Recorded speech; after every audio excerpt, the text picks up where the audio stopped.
como que você começou? Que você falou que você começou escrevendo em você. Você já desenhava alguma coisa? Você desenha, pinta alguma coisa? Ou se você faz as artes mesmo de escrita na pele? Sempre fiz as artes até de escrita, colagem, até com pintura. Todos os quadros que eu fiz sempre tem palavras. Então, assim, a minha arte sempre foi nas palavras, porque eu sempre vim da poesia. Aliás, uma coisa engraçada, pouquíssima gente sabe isso de mim, assim. Inclusive, o público que me acompanha não sabe. Eu vou falar aqui, acho que é a primeira vez. Eu fazia muito freestyle quando eu era pequena, rap mesmo. Assim, 15 anos, eu chegava em roda de rima e começava a rimar. Já fui em batalha.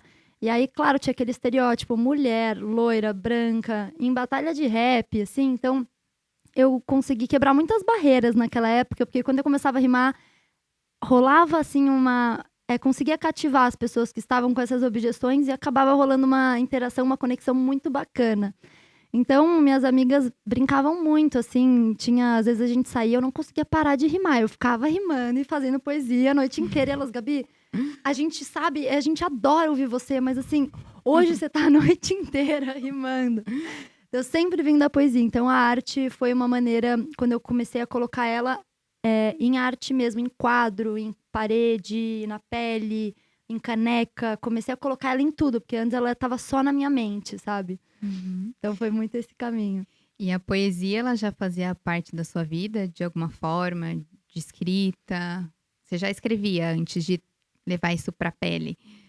Eu escrevia quando eu era pequena, né? Bastante, assim. Até uns 12 anos tem uns textos que eu escrevi, poesia, reflexões. 10 anos, já comecei, assim, 9 anos até. E depois eu parei. Depois, na adolescência, eu acho que a gente fica naquela... Quem sou eu? Um monte de dúvida e tal. Eu parei de escrever. Aí, quando eu fui, assim, 16, 17 anos, que eu comecei a fazer rima. Então, eu escrevia, mas eu sempre escrevia em forma de rap mesmo.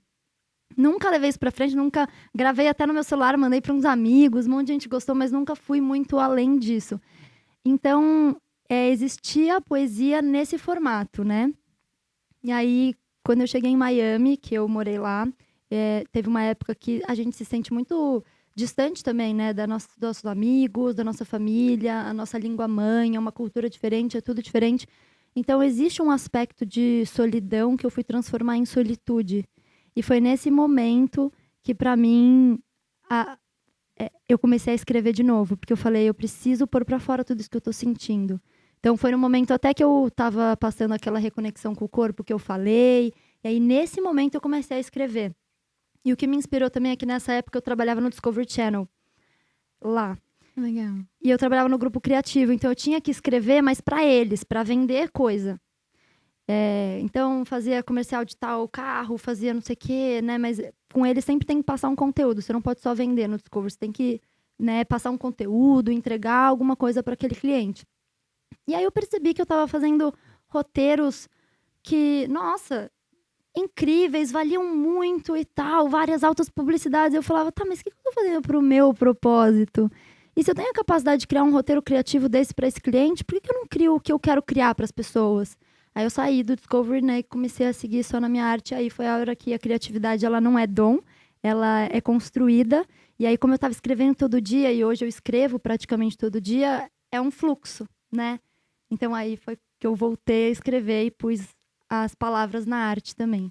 Que legal. Então, você acredita que a criatividade, você consegue exercer? Sim, você desenvolve como um músculo mesmo, assim. Você Uhum. vai na academia, você malha, seu músculo vai crescendo. Se hoje você fizer algo para estimular sua criatividade, amanhã talvez você não veja o resultado. Agora, se você fizer hoje, amanhã, depois, daqui a um tempo, a sua mente vai estar em outro padrão de criatividade. E ela já vai trazendo novas possibilidades para você, já uma coisa já vai juntando com a outra, vai mudando mesmo. A criatividade, ela vai sendo desenvolvida, né? Uhum. Então, você não vê a criatividade como um dom, algo seu? Não, Você não. acredita não, né? Vivenciou e que ela foi exercitada como um músculo ali diário, academia. E também, de certa forma, você enxerga a sua criatividade como parte do seu trabalho. Então, você tem uma organização, assim, não é só, vou meditar e se vier uma inspiração vou escrever. Você organizou isso na rotina de forma a manter essa constância de escrever para ficar sempre criativa. Eu faço as duas coisas. Eu falo assim, tem que ter um momento onde eu vou criar, onde eu vou escrever, onde eu vou fazer uma arte, algum momento do dia onde eu vou criar algo, pra gente estar sempre constante. Mas isso que você falou é muito interessante, porque tem alguns momentos que vem, aí eu deixo vir. Então, esse fim de semana mesmo, eu passei por um momento bem a gente tá fazendo mais uma imersão lá na Omni, né, de hipnose, de hipnoterapia, hipnose clínica. Quando eu falo hipnose, é sempre hipnose clínica, né? E aí, quando você vai realmente fazer essas imersões, vai vir muita coisa. Então, quando vem muita coisa, eu já sigo a emoção. Então, algo me incomodou, eu sigo a emoção e vou escrever. E aí, quando eu vou escrever, como eu já estou estimulando a criatividade, já vem um texto de maneira mais criativa. E aí, isso, como eu sei que está lá no profundo de mim, né, da minha essência, eu sei que vai conectar com o outro também. Porque às vezes a gente fica, o que será que o outro quer ouvir? Mas, na verdade, a gente é muito mais similar, né? Lá no profundo das emoções do que a gente pensa. Uhum. Então, quando você fala o que você está precisando ouvir, você acaba falando o que muita gente está precisando ouvir, né? Sim, e é engraçado quando a gente posta alguma coisa no Instagram que é aquele desabafo, algo que vem bem da alma, assim, é o post que mais conecta, né? Isso não é uma estratégia de marketing, é simplesmente quando você se abre mesmo, você tem uma conexão gigante. E as pessoas sentem isso, né? Sentem o que é de verdade, mesmo sendo ali no Instagram. Pode ter muitas estratégias para tentar enganar as pessoas, mas eu acho que esse feeling humano, ele existe e vai sempre existir, né? Nossa, total, total. E eu acho que o Instagram, voltando àquilo que você falou lá no início, de será que conecta ou distancia? Quando a gente faz isso, conecta. Mas quando a gente fica, eu quero vender, não sei o quê, e é só vender, é só a venda, aí desconecta. Agora, se a minha venda ela tem um propósito, aí é incrível. Aí você até vai conseguir falar sobre o seu produto melhor, né? Porque você tem um propósito muito maior, você não tá pensando só no seu. Você está realmente pensando na transformação também. Uhum. E com o seu processo criativo da escrita, você sempre escreve papel e caneta? Você escreve também em computador, celular? Você acha que faz diferença?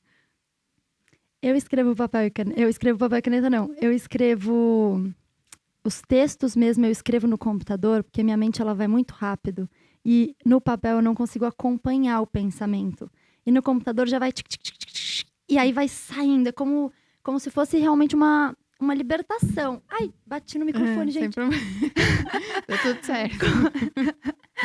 Como se Deságua. Deságua, exatamente. Como se fosse uma libertação, assim. Aí eu vou no computador. Pra mim não tem diferença. Pra mim o caderno é mais quando eu quero realmente conectar com um sonho específico. Então, eu quero me conectar com aquilo que eu nem sei o que eu vou escrever, né? Então, por exemplo, qual é meu sonho? Então aí eu vou pensar sobre o meu sonho e aí eu vou escrever sobre isso.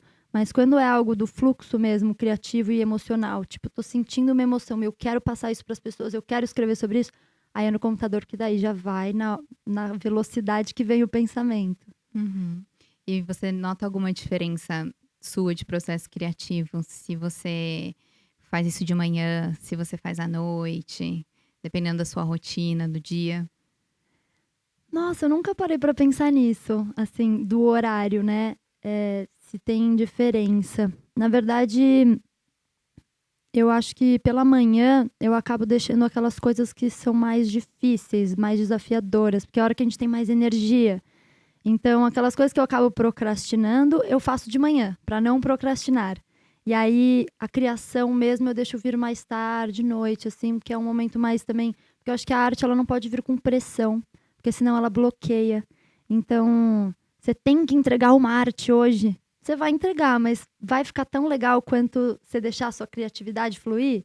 Uhum. Então, eu sempre penso sobre isso. Eu nunca quis colocar pressão na minha arte, né? Como eu preciso fazer isso, porque daí não vai fluir, eu vou fazer por fazer, e não vou conectar, não vai conectar com o outro, e aí eu só perdi tempo, né? Uhum. Essa pressa de executar prazo para arte realmente não são coisas que combinam, né? E o que você falou de usar, às vezes, o período da manhã para coisas que você tem que executar mais mão na massa, resolver coisa, é bem interessante. Inclusive, tem uma explicação de neurociência nisso. Não sei se eu falo aqui, mas vou falar brevemente, rapidinho, rapidinho. Que é o Queremos, seguinte: queremos. existe um ciclo no nosso organismo que a gente chama de ciclo circadiano, que é os momentos do dia, né? De acordo com o horário do dia, a gente tem produção específica de hormônios, de neurotransmissores. Então, é favorável que você faça algumas coisas e deixe de fazer outras. E no período da manhã, mais próximo do horário do almoço, entre 10 e meio-dia, é um momento onde a gente tem uma elevação de alguns neurotransmissores excitatórios, de dopamina, de noradrenalina. Então, o que eu costumo falar é: precisa resolver um pepino no dia, tem aquela reunião chata para danar, deixa para esse horário, porque o seu cérebro vai te ajudar a fazer essas atividades mais difíceis, custosas para você. Às vezes é uma matéria que você tem dificuldade de estudar, tentar deixar sempre para esse horário. Perfeito. Malhar, né? Que muita gente às vezes fala, vou deixar para depois do trabalho, chega exausto em casa, a força de vontade já acabou. Acabou, né? Aquele limite. E de Perfeito. manhã é legal também, oxigenar bem o cérebro, deixar ficar tudo bem nutrido pra gente ter um dia bom de produtividade. Aliás, essa palavra é poderosa, né? Nutrição, nutrir. Nutrir tudo. Relacionamentos, nutrir corpo, nutrir mente, né? Conversas. Muito. É muito poderosa mesmo.